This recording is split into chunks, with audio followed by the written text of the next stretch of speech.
US President Donald Trump has responded to threats from a former Russian leader. The president has ordered 2 nuclear submarines to be moved closer to Russia after what he called foolish and inflammatory threats made by Dmitry Medvedev. What did Medvedev say to you that made you really mad? Well, you just have to read what he said. He was talking about nuclear. When you talk about nuclear, we have to be prepared, and we're totally prepared. This week, Russia continued its campaign of strikes against Ukraine despite Donald Trump's call for a ceasefire to be agreed to by the end of next week. Mourning in Kyiv and fury in Washington. The latest Russian airstrikes on the Ukrainian capital killed 31 people, including 5 children. That's the highest number of children killed since the aerial bombardment began nearly 3 years ago.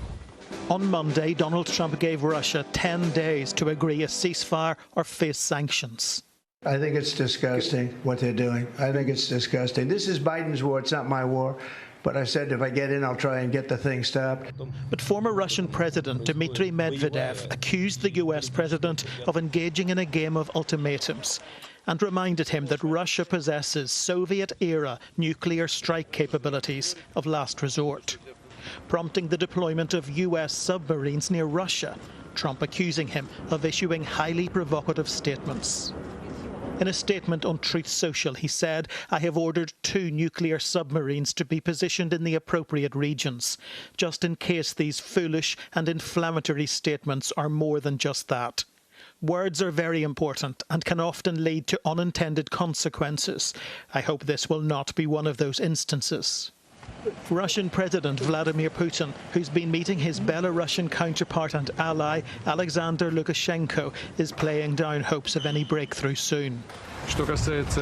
As for any disappointments from anyone, all disappointments arise from excessive expectations. This is a well-known general rule.